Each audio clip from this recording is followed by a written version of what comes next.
আসসালামু আলাইকুম। জসিন্তা জিনিয়া স্বাগত জানাচ্ছি এনটিভির সন্ধ্যার খবরে। একনেক সভায় উত্থাপিত প্রকল্পগুলোর অধিকাংশই গ্রহণ করা হয়েছে জানিয়ে অর্থ ও পরিকল্পনা মন্ত্রী আমির খসরু মাহমুদ চৌধুরী বলেছেন, জনগণের টাকার বিষয় মাথায় রেখে সতর্কভাবে প্রকল্প বিবেচনা করা হচ্ছে। সরকারের প্রথম একনেক সভায় 483 কোটি 43 লক্ষ টাকা ব্যয়ে 5টি প্রকল্প অনুমোদন দেওয়া হয়। হাসান মাহমুদের রিপোর্ট। প্রধানমন্ত্রী তারেক রহমানের সভাপতিত্বে সচিবালয়ে তাঁর কার্যালয়ে প্রথমবারের মতো অনুষ্ঠিত হয়েছে জাতীয় অর্থনৈতিক পরিষদের নির্বাহী কমিটি একনেক সভা। ঢাকা ও চট্টগ্রাম সিটি কর্পোরেশনের অবকাঠামো উন্নয়ন, ঢাকার জরুরি পানি সরবরাহ প্রকল্প সহ 19টি প্রকল্প উত্থাপিত হয় একনেক টেবিলে, যার সবই আগের তৈরি। তাই পর্যালোচনা করতে গিয়ে মিলেছে অনেক সমস্যা। পুঙ্খানুপুঙ্খ বিশ্লেষণ করতে গিয়ে মাত্র 60টি প্রকল্প নিয়ে আলোচনা করা সম্ভব হয়েছে বৈঠকে। পরে মন্ত্রী জানান, এসবের অধিকাংশই অপ্রয়োজনীয় এবং রাজনৈতিক বিবেচনায় গ্রহণ করা হয়েছে। অনেকগুলো প্রকল্প প্রশ্নবিদ্ধ হচ্ছে বিভিন্ন কারণে, মূল্যায়নের কারণে, এটা যৌক্তিকতার কারণে প্রশ্নবিদ্ধ হচ্ছে। সুতরাং আমাদেরকে খুব কেয়ারফুলি যেতে হচ্ছে, কারণ বাংলাদেশের জনগণের টাকা তো এই টাকাটা প্রতিটি টাকা ব্যয়ের পেছনে বাংলাদেশের মানুষ এইখান থেকে তার টাকার মূল্য পাচ্ছে কিনা, তার বিনিয়োগের উপর রিটার্ন পাচ্ছে কিনা, এখানে জব ক্রিয়েশন হচ্ছে কিনা, তো অনেকগুলো বিষয় বিবেচনা করতে হচ্ছে। তো এই 60টির মধ্যে 2-1টা বিবেচনার জন্য দেওয়া হয়েছে, আর কিছু পাস হয়েছে। ভবিষ্যতে নতুন প্রকল্প আনার আগে বিবেচনা করা হবে নির্বাচনী ইশতেহারের সঙ্গে সামঞ্জস্যপূর্ণ কিনা এবং জনগণের টাকার বিষয়টিও রাখা হবে মাথায়। যেগুলো প্রকল্প শেষ হয়ে গেছে এগুলো তো আমাদের আর কিছু করার নাই পাস করা ছাড়া, তবে এগুলোকে আমরা ইনভেস্টিগেট করতে বলেছি। আমরা লক্ষ্য করেছি যে অধিকাংশ প্রকল্পই রাজনৈতিক বিবেচনায় গৃহীত হয়েছে। গুণগত পরিবর্তন দরকার, এবং গুণগত পরিবর্তন করতে হলে বর্তমানে যে প্রকল্পগুলো আছে সেই প্রকল্পগুলোর যৌক্তিকীকরণ দরকার। কম গুরুত্বপূর্ণ নতুন প্রকল্পের বদলে চলমান প্রকল্প দ্রুত শেষ করতেই সর্বোচ্চ গুরুত্ব দিচ্ছে সরকার। Hasan Mahmud, NTV news, Dhaka. দেশের শীর্ষ 20 খেলাপির তালিকা সংসদে প্রকাশ করেছেন অর্থমন্ত্রী আমির খসরু মাহমুদ চৌধুরী, যার মধ্যে এস আলম সুপার এডিবল ও vegetable oil, refined sugar industry, Sonali traders সহ স্বৈরাচার শেখ হাসিনার আশীর্বাদ পুষ্ট এস আলম গ্রুপেরই রয়েছে 10টি প্রতিষ্ঠান। একই সাথে তিনি জানান, দেশে ব্যাংক খাতের খেলাপি ঋণের পরিমাণ প্রায় 5.5 লাখ কোটি টাকা। সন্ধ্যায় জাতীয় সংসদের প্রথম অধিবেশনের 9ম দিনের বৈঠকে বিরোধী দলের সংসদ সদস্য হাসনাত আব্দুল্লাহ লিখিত প্রশ্নে দেশে খেলাপি ঋণের প্রকৃত চিত্র ও খেলাপিদের তথ্য জানতে চান। টেবিলে উত্থাপিত উত্তরে অর্থমন্ত্রী জানান, 2025 সালের 31 ডিসেম্বর পর্যন্ত ব্যাংক খাতে খেলাপি ঋণের পরিমাণ দাঁড়িয়েছে 5,44,831 কোটি 88 লক্ষ টাকা। এদিন চলতি 2025-26 অর্থ বছরে প্রথম প্রান্তিকের বাজেট বাস্তবায়ন অগ্রগতি প্রতিবেদন উপস্থাপন করেন অর্থমন্ত্রী। এদিকে সংসদে গণপ্রতিনিধিত্ব সংশোধিত বিল 2026 কণ্ঠভোটে পাশ হয়েছে। এছাড়া ভূমি ব্যবহার নিয়ন্ত্রণ এবং কৃষি ভূমি সুরক্ষা বিলটি অধিকতর যাচাই বাছাইয়ে সংসদের বিশেষ কমিটিতে প্রেরণ করেন ডেপুটি স্পিকার কায়সার কামাল।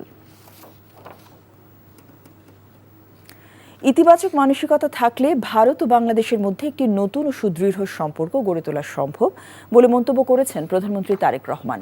ভারতীয় হাইকমিশনার তার সাথে সাক্ষাৎ করতে গেলে তিনি এ মন্তব্য করেন। পাইপলাইনে ভারতের থেকে ডিজেল আমদানি নিয়েও আলোচনা হয় বৈঠকে। এছাড়া বিএনপি সরকার গঠনের পর প্রথম উচ্চ পর্যায়ের সফরে কাল ভারত যাচ্ছেন পররাষ্ট্রমন্ত্রী ও প্রধানমন্ত্রীর পররাষ্ট্র উপদেষ্টা। হাসান মাহমুদের আরেকটি রিপোর্ট। প্রতিবেশী দেশ ভারতের সাথে সব তিক্ততাকে পেছনে ফেলে নতুন সম্পর্কের উন্নয়ন ঘটানো হবে, যা ব্যক্তিকেন্দ্রিক নয়, হবে দুদেশের জনস্বার্থে। প্রধানমন্ত্রী তারেক রহমানের সাথে ভারতীয় হাইকমিশনার প্রণয় ভার্মার সৌজন্য সাক্ষাতে এমন মনোভাবের কথা জানান প্রধানমন্ত্রী। হাসিনার আর ভারতের সম্পর্ক তো আর হবে না। হাসিনা তো বাংলাদেশে নন এক্সিস্টেন্ট, রাজনৈতিকভাবে মরে গেছে, আজকে প্রায় অনেক দিন হয়ে গেছে। সো হাসিনা আর আওয়ামী লীগ বলতে আর বাংলাদেশে কিচ্ছু নাই। তো এটা হচ্ছে একটা নিউ সম্পর্ক বিটুইন বাংলাদেশ আর ইন্ডিয়া। যদি দুই দেশের মাইন্ডসেট থাকে টু বিল্ড এই পজিটিভ রিলেশন বিটুইন আর পিপলস, তাহলে এটা হবে। আলোচনা হয় পাইপলাইনের ডিজেল আমদানি নিয়েও। কিছু পাইপলাইন দিয়ে যে আমরা এই ডিজেল মানে কিছু আমরা আনছিলাম, মানে বিভিন্ন পর্যায়ে ফেজে এই তো এইগুলা যে হয়েছে মানে স্মুথলি ডিসকাস দ্যাট। বিএনপি সরকার ক্ষমতা গ্রহণের পর এই প্রথম উচ্চ পর্যায়ের সফরে 7 এপ্রিল ভারত সফরে যাচ্ছেন পররাষ্ট্রমন্ত্রী ডক্টর খলিলুর রহমান ও প্রধানমন্ত্রীর পররাষ্ট্র বিষয়ক উপদেষ্টা হুমায়ুন কবির। দিল্লি সফরে আলোচনা হতে পারে বেশ কিছু বিষয়। এটা শুভেচ্ছা সফর, রাষ্ট্রমন্ত্রীর সাথে আছে, বৈঠক আছে, বাট মেইনলি মানে it will be sort of foreign minister সাহেবের সাথে কনফার্মড, এক্সটার্নাল অ্যাফেয়ার্স মিনিস্টারের সাথে একটা বৈঠক হবে। Let us open the channel of dialogue.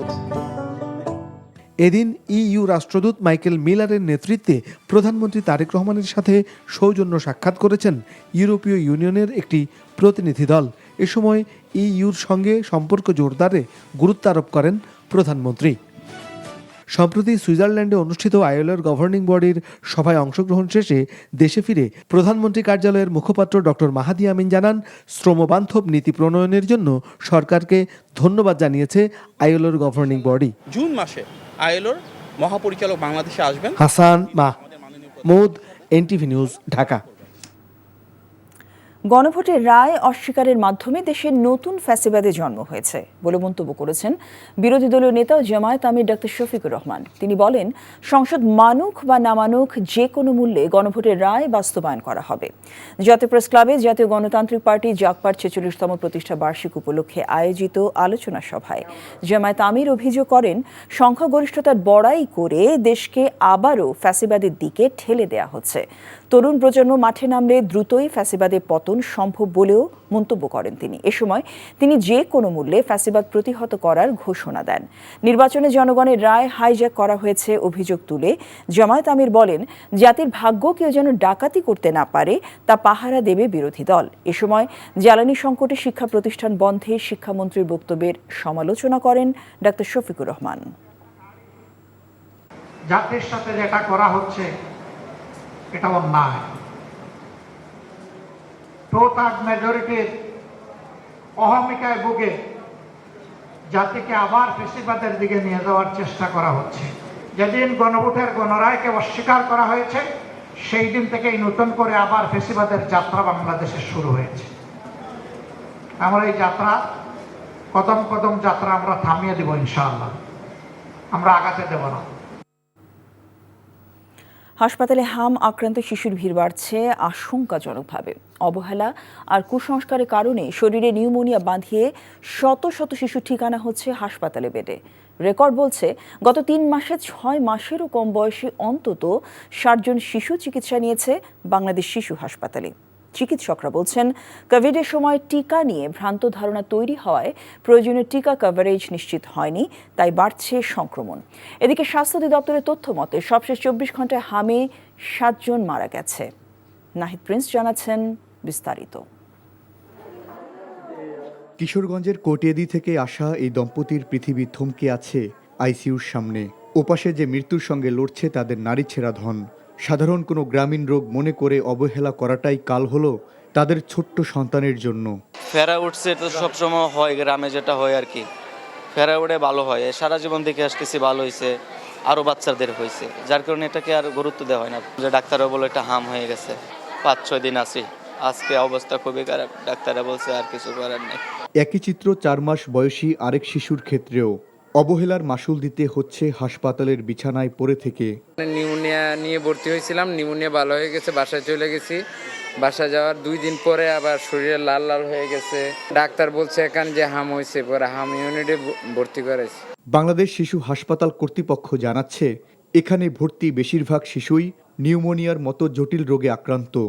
বাংলাদেশের সবাই কিন্তু কম বেশি হামে আক্রান্ত হয়। হাম, জল বসন্ত, হামের আক্রান্ত রোগীর সংখ্যা একটা টোটালি 360 ডিগ্রি ঘুরে গেল because of so many reasons. তার মধ্যে আমরা যেটাকে সবচেয়ে বেশি করি কোভিড-19। বিশেষজ্ঞদের মতে কোভিড মহামারীর ধাক্কায় গত কয়েক বছর ধরে টিকাদান কর্মসূচিতে বড় ধরনের ছন্দপতন ঘটে। ফলে 95% শিশুকে টিকা কাভারেজের আওতায় আনতে না পারায় তৈরি হয়েছে বড় ঝুঁকি। কোভিডের টিকা দেওয়ার পরও কিন্তু মানুষের মধ্যে কিছু কুসংস্কার ঢুকে, ফলে অনেক মানুষের টিকা দেওয়ার প্রতি কিন্তু একটা অনীহা এসে গেছিল। সো এরকম আরও অনেক ফ্যাক্টর, এগুলি গবেষণার বিষয়। ওই ফ্যাক্টরগুলির কারণে গত 5-6 বছর টিকা ব্যবস্থা কিন্তু খুব খারাপ ছিল, সেই কারণে কিন্তু এটা নিয়ে আমরা এত চিন্তিত ছিলাম না। কিন্তু এখন হার্ড ইমিউনিটিটা কমে যাওয়াতে এক জায়গায় যদি হয় দেখা যায় যে বিশাল একটা জনসংখ্যা নিয়ে হয়ে যাচ্ছে। এদিকে সংক্রমণ তীব্র হওয়ায় সারা দেশে চলছে সপ্তাহব্যাপী হাম রুবেলা টিকা campaign. Nahid Prince, NTV news, Dhaka. Doctor Mohammad ইউনূসের নেতৃত্বাধীন অন্তর্বর্তী সরকারের হাম প্রতিরোধের সার্বিক প্রস্তুতি পর্যালোচনা করলেই হামের প্রাদুর্ভাবের প্রকৃত কারণ বের হয়ে আসবে বলে মন্তব্য করেছেন সমাজ কল্যাণ এবং মহিলা ও শিশু বিষয়ক মন্ত্রী AJM জাহিদ হোসেন।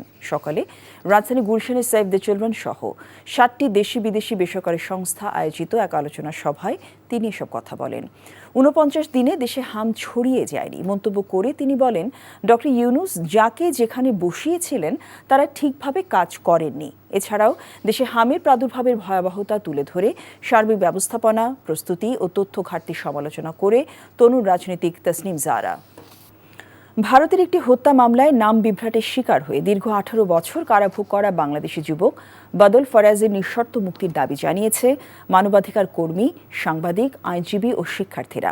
জাতীয় প্রেসক্লাবের সামনে আয়োজিত মানববন্ধনে বাদল ফরাজের মুক্তি দাবি করেন তারা। বক্তারা বলেন, সাজা শেষ হওয়ার পরও 4 বছর ধরে বন্দী থাকা মানবাধিকারের চরম লঙ্ঘন। মানববন্ধনে বাদল ফরাজের পরিবারের সদস্যরা দ্রুত মুক্তির আকুতি জানিয়ে বলেন, দীর্ঘ কারাভোগে তাদের পরিবার ভেঙে পড়েছে। এ সময় উপস্থিত বক্তারা দুই দেশের মধ্যে জটিলতা নিরসন করে বাদল ফরাজিকে পরিবারের কাছে ফিরিয়ে দেওয়ার দাবি করেন। এ বিষয়ে দ্রুত পদক্ষেপ না নিলে ভারতীয় দূতাবাস ঘেরাও কর্মসূচির হুঁশিয়ারিও দেন তারা। বিনিয়োগ ও শিল্প পরিস্থিতির উন্নয়নে ব্যবসায়ীদের সহযোগিতা চেয়েছেন বাংলাদেশ ব্যাংকের গভর্নর মোস্তাকুর রহমান। ব্যবসায়ীদের শীর্ষ সংগঠন FBCCIর একটি প্রতিনিধি দলের সাথে বৈঠকে তিনি এই আহ্বান জানান। বাংলাদেশ ব্যাংকের প্রধান কার্যালয়ে প্রায় 2 ঘণ্টা ব্যাপী এই বৈঠকে বিনিয়োগ বাড়ানো সহ ব্যবসা বান্ধব নীতি প্রণয়নে বেশ কিছু সুপারিশ তুলে ধরেন ব্যবসায়ী নেতারা। এর মধ্যে বিদেশে পাচারকৃত অর্থ ফিরিয়ে আনা, ব্যাংক খাতের সুশাসন জোরদার করা, বিনিয়োগ বাড়াতে সুদের হার কমানো, ডলার বাজার স্থিতিশীল রাখা, রপ্তানি উন্নয়ন তহবিল বাড়ানো এবং ব্যবসা সহজীকরণে বেসরকারি খাতে ঋণ প্রবাহ বৃদ্ধি করা সহ ইচ্ছাকৃত ঋণ খেলাপিদের বিরুদ্ধে কঠোর ব্যবস্থা নেওয়ার তাগিদ দেওয়া হয়। 16 লাখ টাকায় প্রথমবারের মতো বাংলাদেশে এসেছে স্পিন বোলিং মেশিন। এটি ব্যাটারদের অনুশীলনের জন্য কার্যকরী ভূমিকা রাখবে বলে মনে করেন ক্রিকেট অপারেশনসের ইনচার্জ শাহরিয়ার নাফিস। অন্যদিকে ঢাকা ক্যাপিটালসের ব্যাংক গ্যারান্টির অর্থ এসেছে বিসিবির হাতে। আগামী শনিবার ঢাকা ক্যাপিটালস ফ্র্যাঞ্চাইজিকে নিয়ে পাওনা টাকা তুলে দেওয়া হবে ক্রিকেটারদের হাতে, জানিয়েছেন বিপিএল গভর্নিং কাউন্সিলের সদস্য সচিব ইফতেখার রহমান মিঠু। মমিনুর রিপনের রিপোর্ট। বিসিবির বর্তমান পরিচালনা পর্ষদ আর কতদিন চেয়ারটা আগলে রাখতে পারবে তা নিয়ে বেশ গভীর আলোচনা চলছে ক্রিকেট মহলে। বোর্ডের নড়বড়ে পরিস্থিতির মধ্যেও বিপিএলে ক্রিকেটারদের পারিশ্রমিক মেটাতে কাজ চালিয়ে যাচ্ছেন এই পরিচালক। জানালেন, শনিবারের মধ্যে ঢাকার প্লেয়ার পেমেন্ট সমস্যা শেষ করতে চান তিনি। ওনাদের শনিতে আসতে এবং সব প্লেয়ার যারা বাকি আছে তাদের আসতে শনিবারই আমরা আপনার এটা সর্ট আউট করে ক্রিকেট বোর্ড থেকে আমরা চেকগুলি দিয়ে দেব। কিভাবে উনি বিদেশি প্লেয়ারদেরটা অ্যাডজাস্ট করবে এইটা ওনাদের থেকে আমরা রেসপন্স নেব। যতক্ষণ পর্যন্ত সব ক্লিয়ার না হচ্ছে আমরা টাকাটা ধরে রাখব। এদিকে দেশে প্রথমবারের মতো এসেছে বহু কাঙ্ক্ষিত স্পিন বোলিং মেশিন। ইংল্যান্ড থেকে আসা এই মেশিনটির নাম মার্লিন বাইবোলা। উপমহাদেশের ব্যবহার কম থাকলেও বাংলাদেশের ব্যাটারদের জন্য এটি বড় ভূমিকা রাখবে বলে মনে করেন শাহরিয়ার নাফিস। এটা দিয়ে অফ স্পিন, লেগ স্পিন এবং স্ট্রেইট বলটা করা যায়, লেন্থ চেঞ্জ করা যায়, বলের পেস মানে ধরেন স্পিনারের কিছু স্পিনার আছে জোরে বোলিং করে, কিছু স্পিনার আছে আস্তে বোলিং করে, সেই পেসটাও কন্ট্রোল করা যায়। পাশাপাশি এটা দুইভাবে অপারেট করা যায়, ম্যানুয়ালি আছে, আবার যদি কোনো ব্যাটসম্যান যদি চিন্তা করে যে না আমার এখানে কোচ নাই বা আমার সাপোর্টিং হ্যান্ড নাই, তাহলে অটোমেটেডভাবে একটা টাইমার সেট করে এটা অটোমেটিকলি একসাথে প্রায় 25 থেকে 30টা বল একসাথে ইউজ করা যায়। ফিটনেস ও স্কিল ট্রেনিংয়ের জন্য লম্বা সময় পাওয়ায় নিউজিল্যান্ডের বিপক্ষে ভালো করবে বাংলাদেশ, এমনটাই প্রত্যাশা নাফিসের। Mominur Ripon, NTV news, Dhaka. এই ছিল সন্ধ্যার খবরে। এই খবরের ভিডিও সহ আপডেট জানতে ভিজিট করুন NTV অনলাইন www.ntvbd.com। এছাড়াও NTV জনপ্রিয় সব অনুষ্ঠান ও খবরের আপডেট জানতে ভিজিট করুন আমাদের ইউটিউব ভেরিফাইড ফেসবুক পেজ। রাত 10:30টায় রাতের খবর দেখার আমন্ত্রণ রইল। সবাইকে ধন্যবাদ।